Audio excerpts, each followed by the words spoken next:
pratiquez un commerce illégal. Vous trafiquez des médicaments.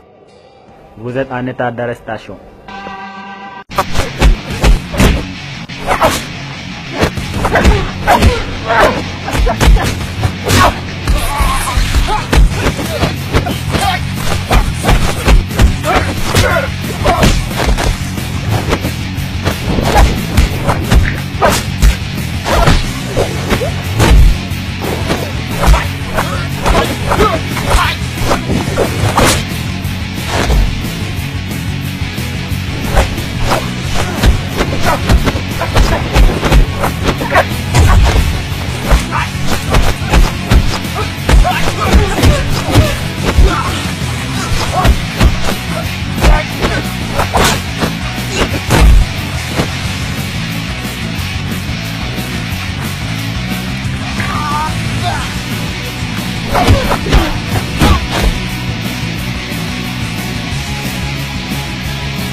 Bon, écoutez les gars, on pourrait s'arranger, hein.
Bonjour mes chers collaborateurs. Gabi, tu prends ça, Ndak, tu prends ça, Jules, tu prends ça et Marina, tu prends. Il en reste toujours. Ndak, tu prends ça et Marina, tu gagnes le gros lot. Alors, beaucoup ne le savent pas, mais le corps humain fait une perte de 200 milliards de cellules sanguines par jour, avec un renouvellement de 150 millions par minute. C'est compréhensible, c'est acceptable. Mais, si ce renouvellement est contraint, tout le système est bloqué et mis en danger. Je vous avais donné des sujets de recherche par rapport à ça. Alors, Gabi, qu'est-ce que tu peux me dire par rapport à la microcytose? Le VCM volume globulaire moyen est de 85 à 98 micromètres cubes. Inférieur à 80, il définit la microcytose. Supérieur à 100, il définit la macrocytose. Et vous là, par rapport à la fabrication d'hémocytes? Tout commence avec les cellules souches hématopoïétiques qui sont dites pluripotentes. Et aussi, elles peuvent donner naissance à plusieurs types de cellules. C'est bon, d'accord. Merci. Et vous, Jules, par rapport au sac vitellin? La synthèse d'érythrocytes par le sac vital diminue vers la 5e semaine pour disparaître complètement lors de la 9e semaine de développement. Par la division cellulaire mitose, on passe de l'érythroblaste, normoblaste, basophile à l'érythroblaste, polychrotophile de type 1, puis de type 2. Et par là, on fait une transition pour parler du virus qui fait beaucoup de morts dans les pays voisins.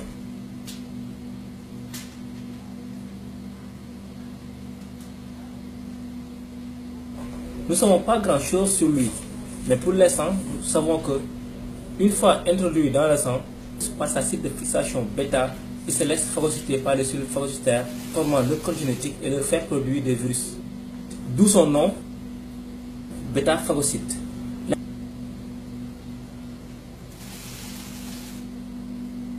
L'individu atteint présente des symptômes à partir du 3e jour, maux de tête, baisse en tension, hallucination, etc.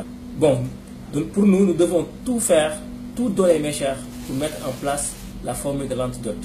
Alors, on se met au travail.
Eureka!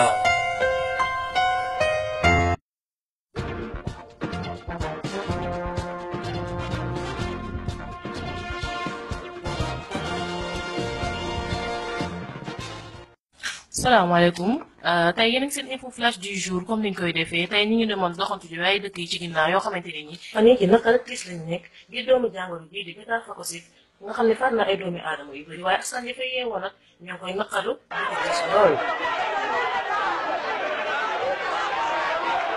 dëkk yooyee ñoo ngi def seen kéemtalaay kàttan pour mën a ut lu saafaral doomu jàngoro gi ci ni mu gën a gaawee. waaye askan wi xaw nañ cee am tuuti njàqare. waaye kii ñuy wax docteur Max bi nekk ci centre national de recherche biologique bi moom am nañ lu mën a saafaraal jàngoro ji ba nga xamante ne du mën a dugg fii ci suñu réew sukkandikoo ci seeni wax trouvé nañ loo xamante ne nii doomu jàngoro ji du fi mën a egsi. ñu ngi ñaan askan bi yépp dalal seen xel ndax ñoom dinañ ci def seen kéemtalaay kàttan.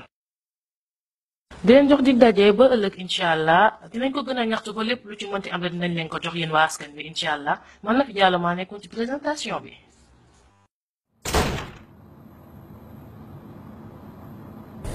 Oui. Le dossier du travail, je vous rappelle. Qui est là? C'est le livreur de pizza. Oh, doucement, je demandais juste pizza. Bien sûr. Qui vous a envoyé?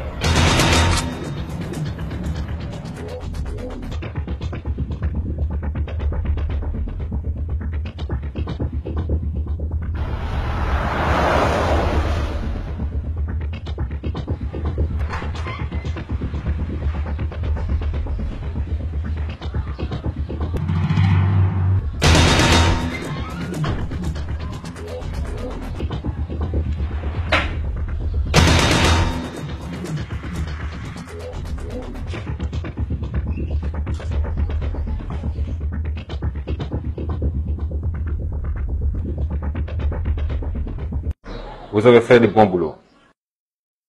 J'ignore qui vous êtes, mais vous vous trompez sur ma personne. Je sais bien qui vous êtes. Vous êtes Dr Max du centre de recherche biologique, n'est-ce pas? Oh, les gars, calme, Max. Je suis animé de bonne foi.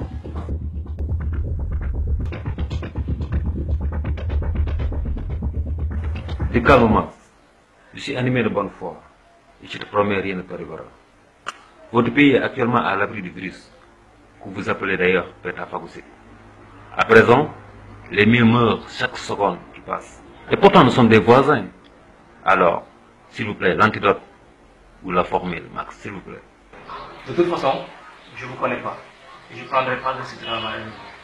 J'ai prêté serment de protéger le centre de recherche. Arrête, docteur. Arrête de me relever. Je vous connais très bien. Je suis un émissaire envoyé par un pays voisin. Et je détiens toutes les informations. Vous avez intérêt à coopérer. Sinon, mes hackers vont attaquer votre offre de sécurité. Et là, il y aura beaucoup de morts.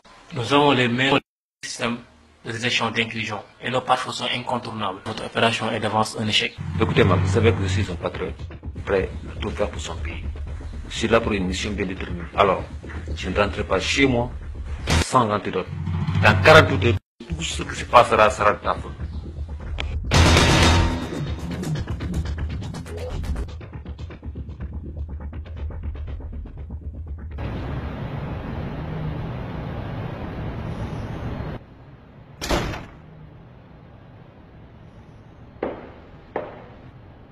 Monsieur le directeur, le ministre de l'Information et de la Recherche scientifique est là. Bonjour, M. Fall. Bonjour, monsieur le ministre. Je ne m'attendais pas à vous voir ces temps-ci, tenant compte de votre emploi du temps surchargé. Effectivement, vous n'êtes pas la seule direction dont j'ai une responsabilité de supervision et d'orientation. Cependant, votre département a eu une importance capitale. Vous me défendez dans la guerre cybernétique. C'est pourquoi je me permets d'avoir plus de rigueur envers vous. Merci, monsieur. Taisez-vous quand je parle. Je n'ai pas encore fini. Croyez-vous vraiment que je suis venu jusqu'ici pour jeter des fleurs? Excusez-moi, monsieur. Et toi? Je ne viens pas te le dire de ne pas plus que moi quand je parle. Comment se fait-il que je sois le dernier à savoir que le docteur Max du Centre national de recherche biologique sous ta direction a trouvé la formule de l'antidote contre le virus bêta-phagocyte? Vous savez nettement que j'ai des rapports à faire chaque fin de semaine au chef du gouvernement. Et Dieu seul sait l'importance que porte cette découverte.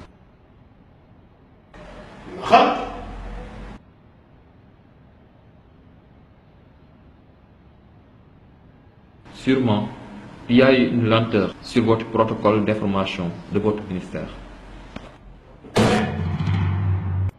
Tu oses dire que je ne fais pas mon travail comme il le faut?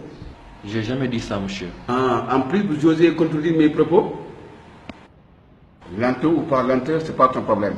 Les décisions finales m'appartiennent. Alors tiens-moi informé, sinon garde à toi. Excusez-moi, monsieur. Tout ceci n'est qu'un simple malentendu. Dorénavant, je me tiendrai personnellement à vous informer de tout état de situation.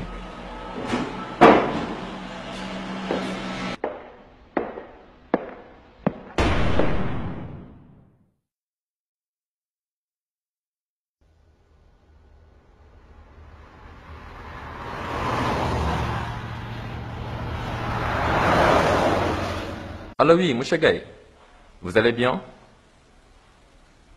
Oui, ça va. Si, je suis bien chez moi. Bon, en ce moment, j'ai déployé même une équipe pour travailler au niveau de la sécurité. Si, au niveau du centre de recherche, il y a Max qui est là-bas. Ah ok, vous préparez la tournée internationale. Jean, oui, où est le pack que je vais acheter? C'est là. Voilà. Va donner ça à ta maman. Voilà.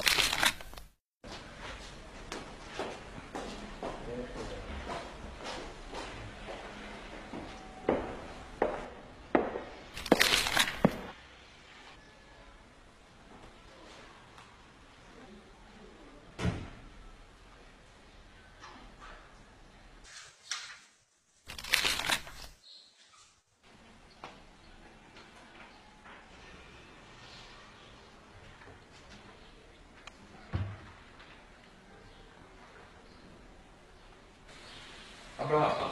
Oui, monsieur. Qu'est-ce qu'il y a de nouveau? Le directeur du service de renseignement général nous a envoyé un rapport. Il souhaite que nous respections le protocole établi par le gouvernement. Monsieur.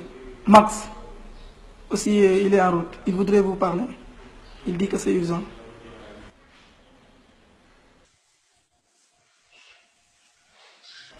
Urgent à ce point? Mon nez dans ma diable, après le mot. Mais monsieur, il est presque arrivé. Hein? Selon lui, c'est impératif qu'il vous voit.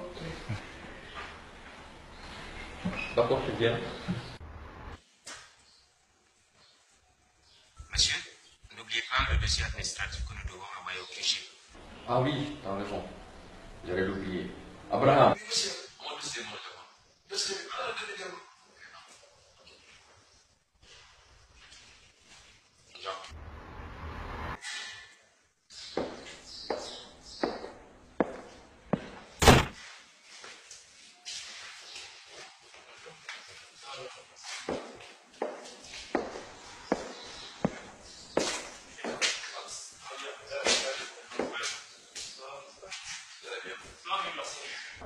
Max, ça va?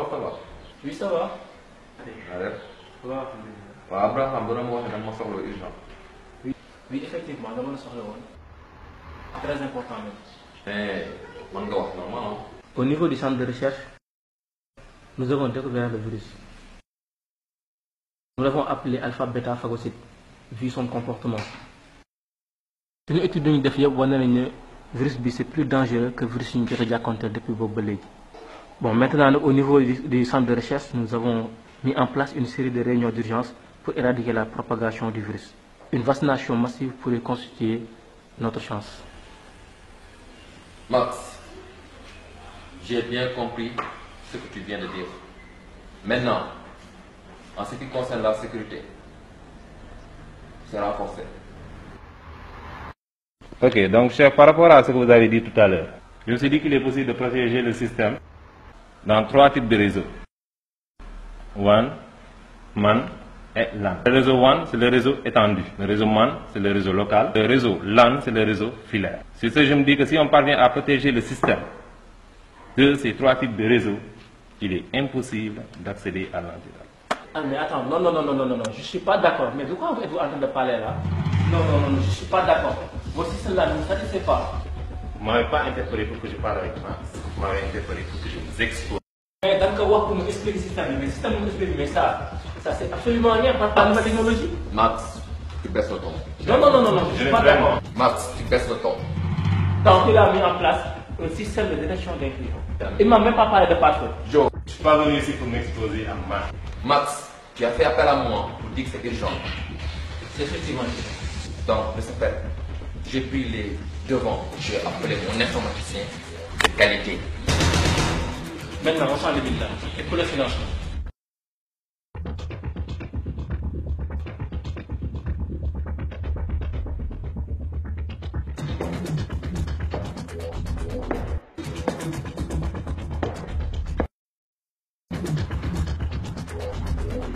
Je suis d'accord. Mais ce qui est réellement et qui est possible de faire à cet instant, c'est que je puisse aviser mon chef hiérarchique pour lui expliquer l'état de la situation. Est-ce que vous êtes conscient du danger que vous prenez? Conscient. J'en suis conscient, Max. Mais on se débrouille toujours avec les moyens du bord. Je suis en train de vous parler de virus. Donc les moyens du bord, je ne veux pas l'entendre. Parce que ce n'est pas avec les moyens du bord que j'ai fait tous mes travaux pour trouver la formule. Max, n'oublie pas, la sécurité territoriale me concerne. Mais aussi, mes responsabilités sont limitées. Non, au ministre de la Finance. Comme ça, demain, le dimanche, nous disons de m'expliquer là. D'accord. Vous avez intérêt à me trouver ce financement.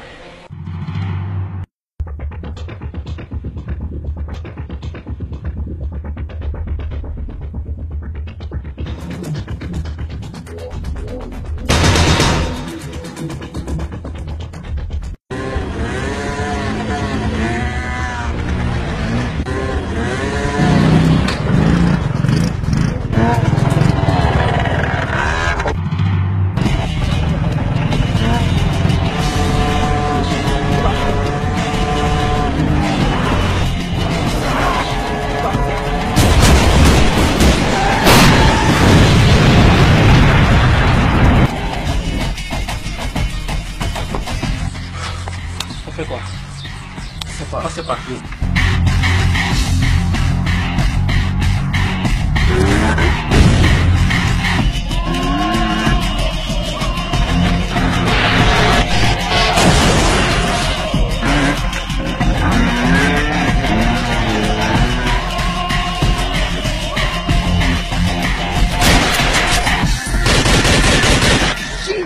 Millions en l'air. Il faut se gars soit l'antidote.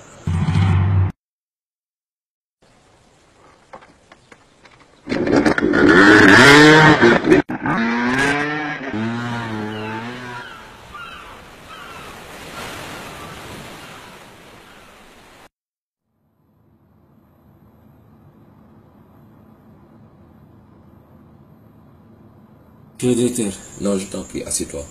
Merci, asseyez-vous. Merci. Bon, alors, tu es parti à l'hôpital? Oui, je viens de la clinique. J'avais eu un peu mal, mais pour l'instant, ça va. D'accord. Je sais, c'est pas le bon moment. Mais concernant les malfrats qui nous avaient suivis la dernière fois, tu n'aurais pas une idée de qui ça pourrait être?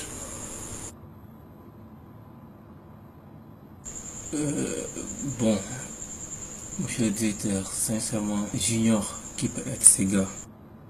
Mais tout ce que je peux vous dire, c'est que ça a un rapport direct avec la formule de l'antidote que nous venons de trouver. Parce que c'est pas par hasard, on vient de trouver et on se fait attaquer pour la première fois. Je t'assigne un repos médical. Entre-temps, pour le financement, je prendrai les choses en main. Monsieur, on risque d'avoir une menace de niveau 1. J'en tiendrai compte.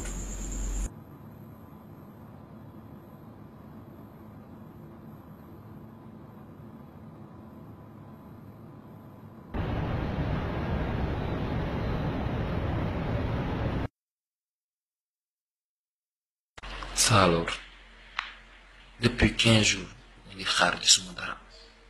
Te alors que Max prévenir na moom une menace de niveau 1. Jusqu'à présent, rien. Est-ce que c'est pas une fausse alerte?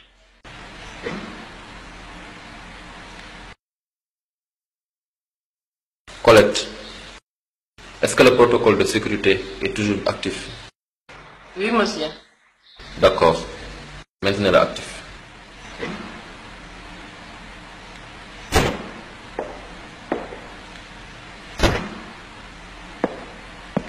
Monsieur, je viens de recevoir un courrier pour vous. De la part de qui? C'est anonyme. Anonyme? Oui.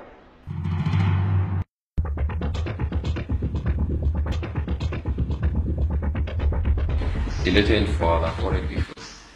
Le roi Lion demandait à tous les animaux de quitter la forêt. Au moment où il partait, un petit oiseau répliqua et commence à cracher sur le feu. Penses-tu vraiment que tes petits crachats peuvent éteindre ce feu, dit le roi Lion. Je sais qu'ils ne pourront pas, mais si tous vos crachats rejoignent les miens, il y aura assez pour éteindre ce feu. C'est ainsi que le feu fut éteint et la vie reprit dans la forêt.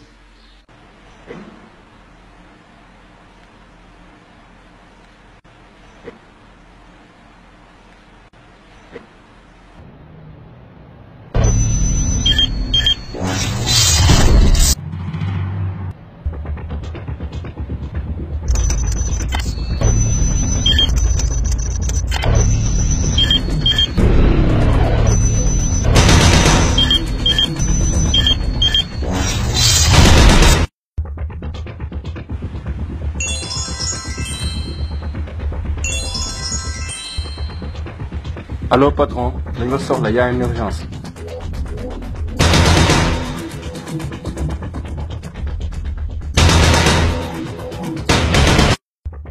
Il faut que j'appelle Max. Oh, il est en convalescence. Qu'est-ce que je dois faire?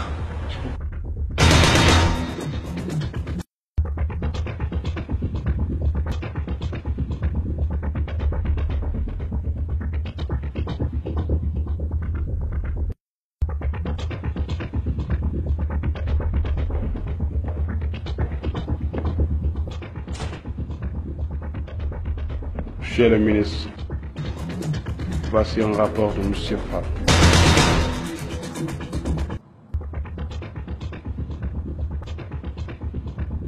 une menace de niveau 1. En plus, on a volé la formule de l'antidote.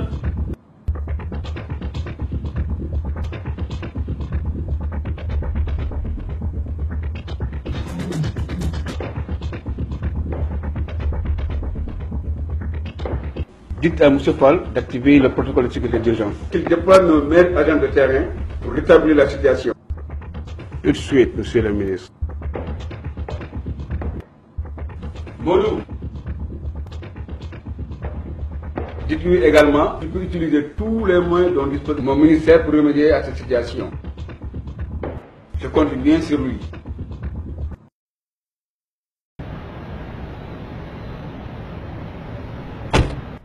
Anna, est-ce que vous avez fait les réservations? Oui, monsieur Bey. Est-ce que nous avons obtenu ce que nous cherchions? Nous avons obtenu ce que nous cherchions. En parfaite diplomatie. On quitte le pays.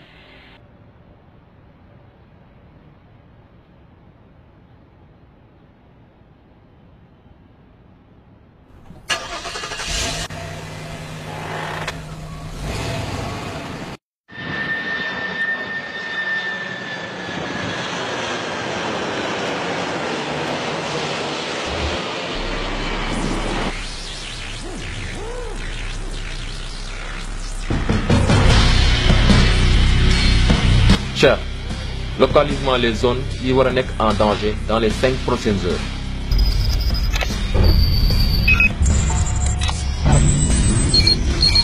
Une zone de 100 km² au sud et une zone de 800 km² au nord.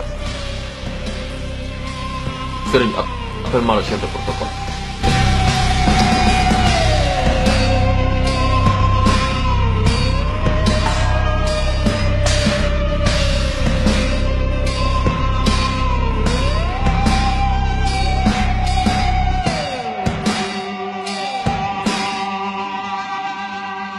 On a perdu l'antidote.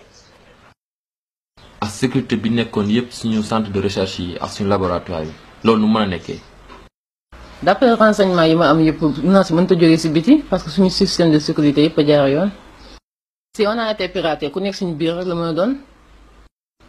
Donc c'est plus compliqué que je croyais. Je te propose d'appeler Las et Sonia.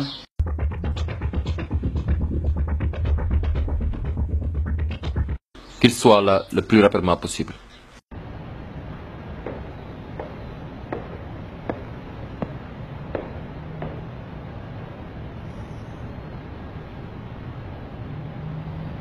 Cher Chéri, je vais être informé si détaillé. Donnez-moi un rapport toutes les 30 minutes.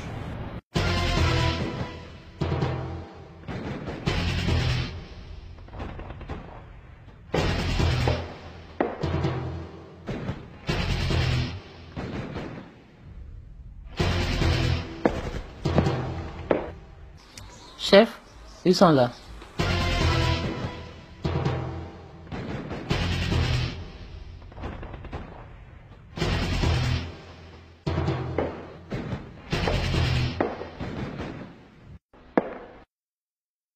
J'ai une mission pour vous.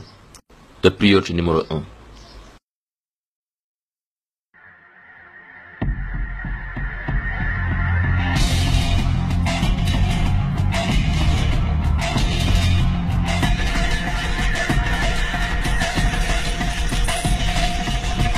Pour l'instant, deux parties là. Amuñu temps. De toute façon, on va se séparer. Je le benn côté, je le benn côté. C'est bon?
Un rapport de Zeyna.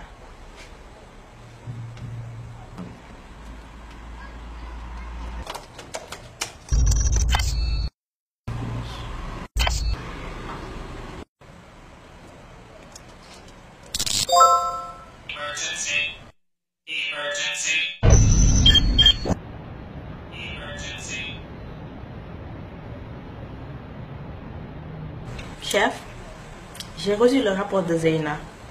Et il paraît que Max nekkul ci lieu yi.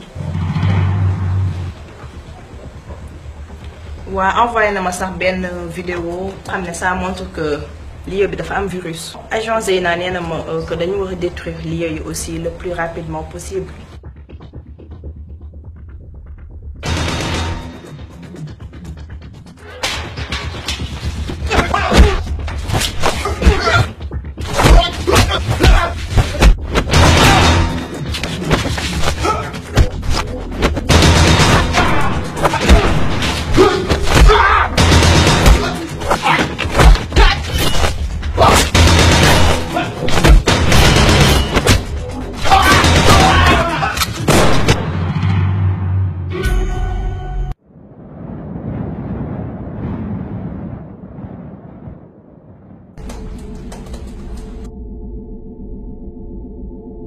Effectivement, par rapport aux données que je viens de recevoir, l'endroit est infesté. Donc on ne peut pas prendre le risque de le laisser comme ça. Il faut tout faire pour le rayer de la carte. J'attends simplement vos ordres pour pouvoir télécharger des missiles et passer à l'assaut. Lance le téléchargement.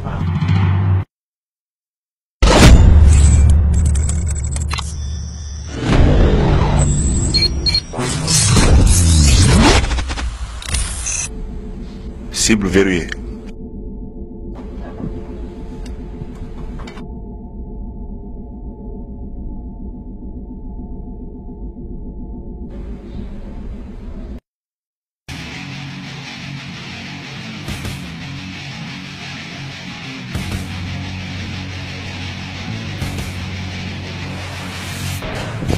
C'est ok.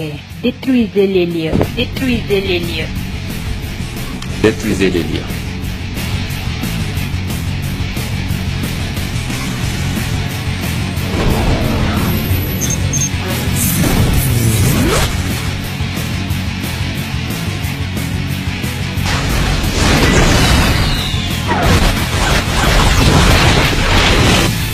La zone est carrément rayée de la carte. On est en sécurité maintenant. Mission accomplie.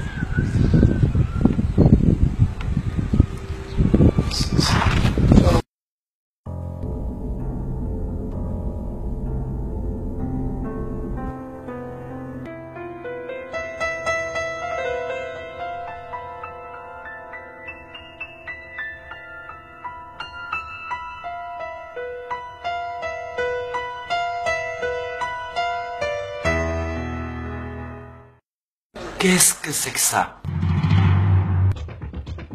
Qu'est-ce que c'est que ça? Eh boss, nous avons un gros problème. Un problème? Regardez-moi ça.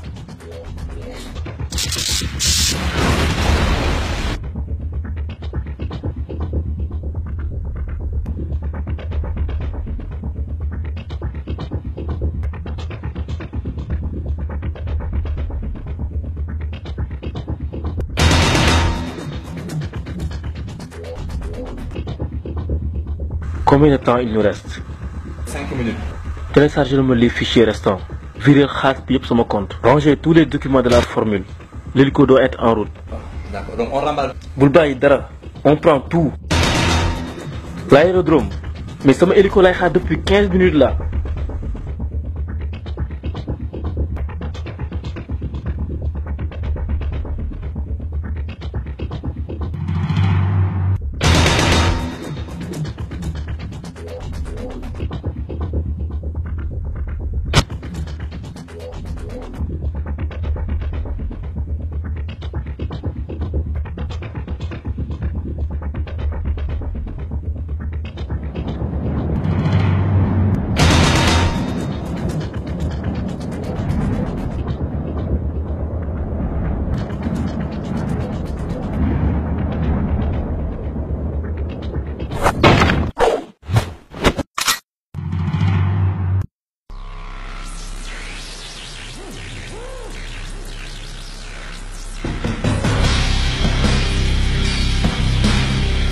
nécessairement finir avec quel boss?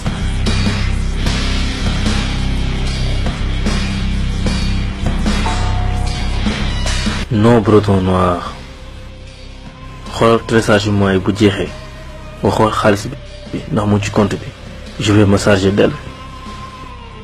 T'inquiète pas pour moi.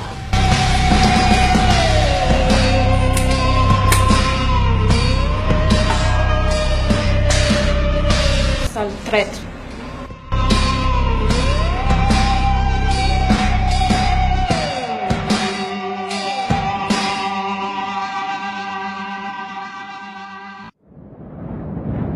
nan nga ñu mën a trahiré nii ka ñu yaa nekkoon ci ginnaaw lii yépp ak ñu ñu amee woon confiance yow Max.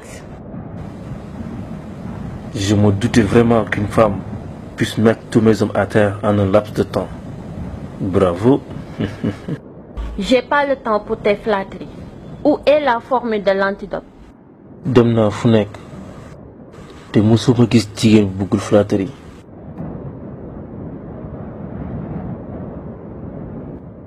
bul ma wax waxu formule. Cette formule m'appartient. J'ai beaucoup travaillé, j'ai tout fait pour améliorer les choses. ñëw naa laaj leen financement ngeen jox ma nopp bu bon bi may leen yokk leen sécurité bi ngeen jox ma nopp bu bon bi. J'ai décidé de prendre les choses en main. xoolal li ngeen daj yëpp xoolal li ngeen dépensé yëpp pour remédier à la situation. De toute façon virus baa ngi ñëw moom mooy seen ennemi. Rejoins-moi et tu seras riche. Sale traître, plutôt mourir. Je vois que tu refuses de comprendre.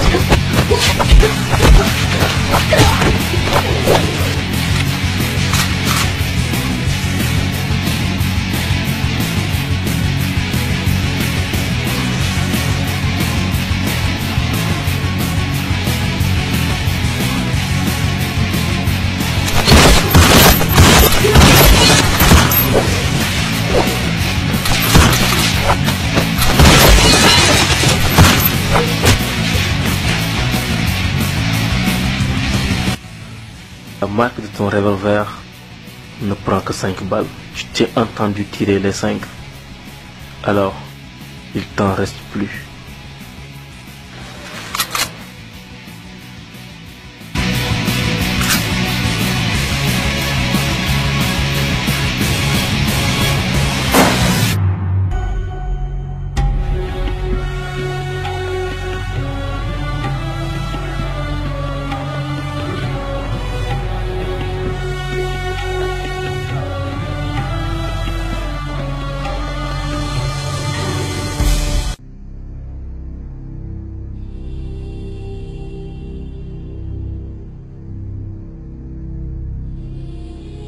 Tu as les documents avec toi.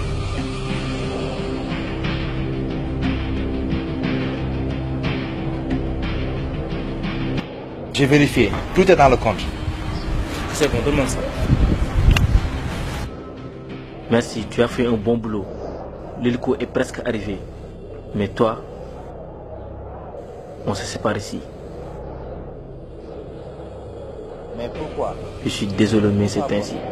Non, non, ne fais pas ça. Non, arrête, non.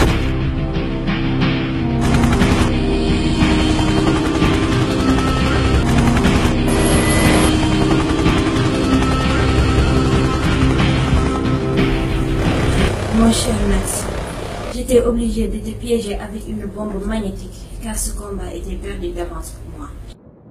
Tu es en fait devenu un imbécile doublé de prétentieux. Tu as été toujours très fort, mais tu penses être le seul responsable de tes réussites. Et tu trouves facilement des excuses à tes gestes. Tu vas payer tes erreurs, Max. Oh merde,